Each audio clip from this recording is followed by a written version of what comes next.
aquilo que me deixou triste no jogo, apesar de toda a bagunça que é o time do Flamengo, problemas de recomposição, Felipe Luiz que não consegue mais acompanhar um ponta rápido, outros problemas, os problemas de sempre, né? Os problemas técnicos, muito erro e tal.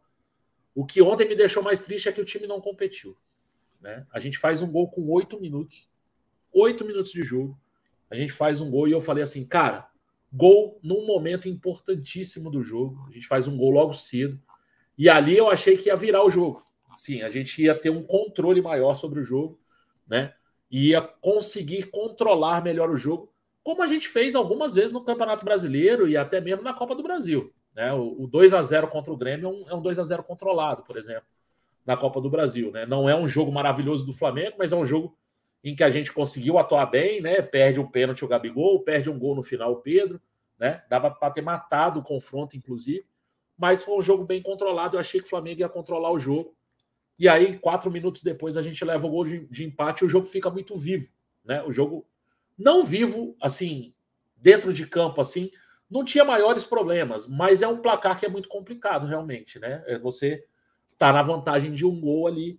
Então, e o Flamengo não teve aquele ímpeto de matar o jogo, né? A gente reclama disso algumas vezes aqui, e ontem foi um dia que isso aconteceu. Então, assim, o Flamengo não conseguiu ter o ímpeto para matar o jogo e teve muito espaço. Eu tinha essa dúvida de se realmente o Olímpia ia sair para o jogo, né? E atacar o Flamengo. O Olímpia não foi desesperado para o ataque, mas o Olímpia foi ao ataque e deu espaço ao Flamengo. E o Flamengo em nenhum momento acelerou esse jogo, né? E aí você fica naquele banho-maria. O Arce fez as substituições que eram possíveis para o Olímpia do Arce fazer, que era o quê? Colocar 2 jogadores altos lá na área e ver o que acontecia. Vai pro Bumba Meu Boi, vai para lá, e aí em 10 minutos a gente levou 2 gols de cabeça, né? O primeiro gol de cabeça eu achei uma falha grotesca do Matheus Cunha, que é um bom goleiro, sim, e tal, é um goleiro novo, jovem, promissor. A gente não é possível que a gente vai queimar mais um goleiro, né? Mas eu acho que ele falhou, sim, no primeiro gol, né? E no segundo gol é aquilo que desde o começo do jogo estava se desenhando. O Davi Luiz não ganhou uma bola por cima, né? E aí um mau posicionamento da zaga. O cara mais alto dos caras ficou com o Vitor Hugo, né? E o cara atropelou o Vitor Hugo, cabeceou e fez o gol. A partir daquele momento ali, a partir do segundo gol, acho que a gente já não tinha mais cabeça para jogar, né? Mentalmente o time é muito fraco. E aí a gente pode até falar sobre isso, que até o Felipe Luiz falou isso na zona mista, né? Do aspecto mental do jogo.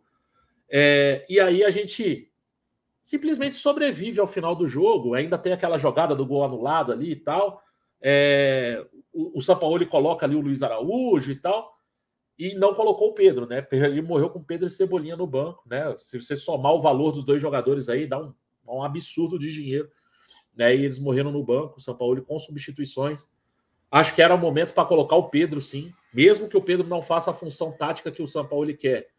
Ali já não tinha mais tática, ali já era, né, o abafa, e aí você tem o Bruno Henrique de um lado, o Luiz Araújo do outro e o Gabigol dentro da área. Não faz o menor sentido. O Gabigol não disputa as bolas aéreas, né?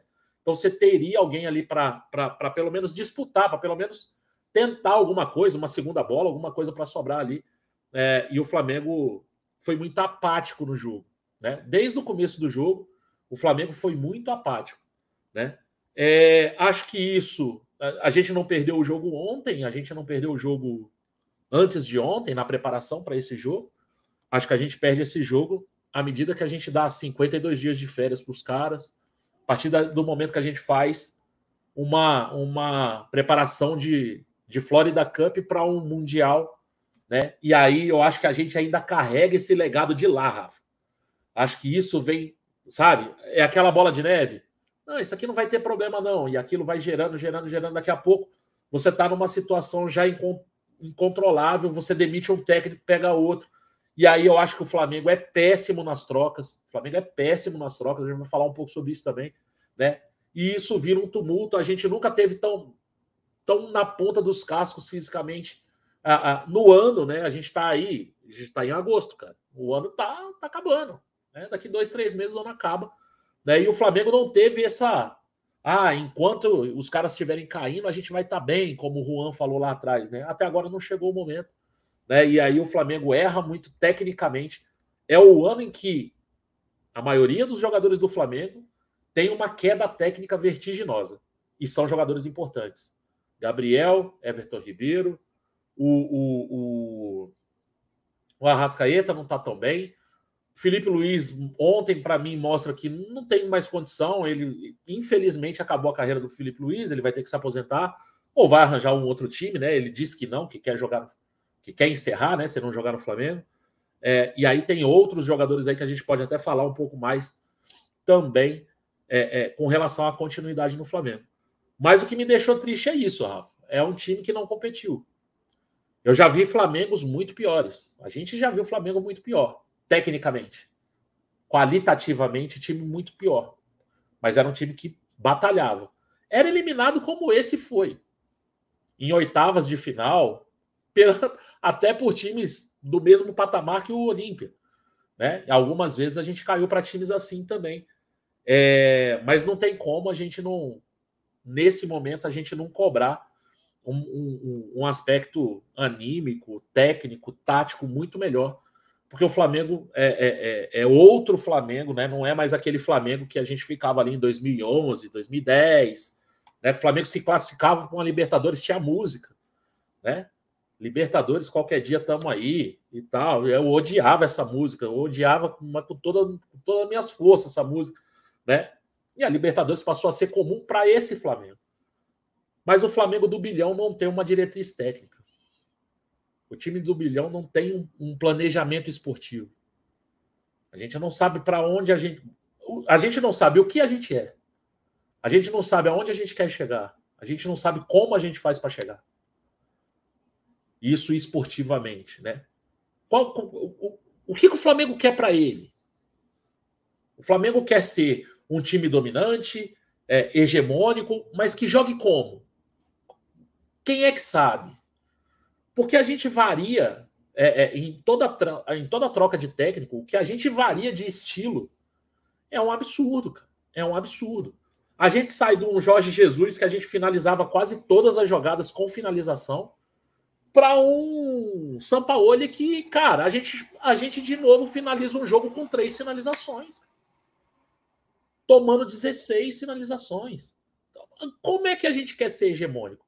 É jogando da forma que...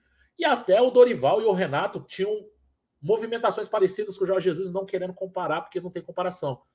Mas os outros técnicos, Domenech, o próprio Sampaoli, o Vitor Pereira, são técnicos mais posicionais. O Flamengo quer ser um time que jogue posicional ou um time que jogue da forma como joga ali não vou falar do Jorge Jesus, tá?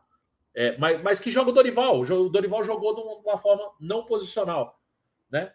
Como é que o Flamengo quer isso? O Flamengo tem conhecimento, alguém dentro do Flamengo tem conhecimento tático para ter algum... Olha, o nosso norte vai ser esse. Eu desconfio que não, Rafa. Nós temos o Marcos Braz, que é um cara que tem muito tempo de futebol, e eu respeito isso, é um cara que está há muito tempo no futebol, mas é um cara que eu não sei se preparou para isso. Ele tem muito ali aquela questão do vestiário, é um cara que tem o trato com o jogador, mas não sei se o futebol de 2023 pede um cara assim, ou se pede um cara mais preparado. O nosso diretor de futebol era o antigo diretor de marketing, gente. O Spindel era o diretor de marketing do Flamengo. De repente, esse cara virou gerente de futebol. Esse cara tem o conhecimento para ser gerente de futebol? Fabinho e Juan, eu não vou nem falar. Porque eles estão abaixo desses caras que, não, na minha opinião, não sabem nada. E o Flamengo hoje é gerido por um conselhinho. Peguem os nomes do conselho.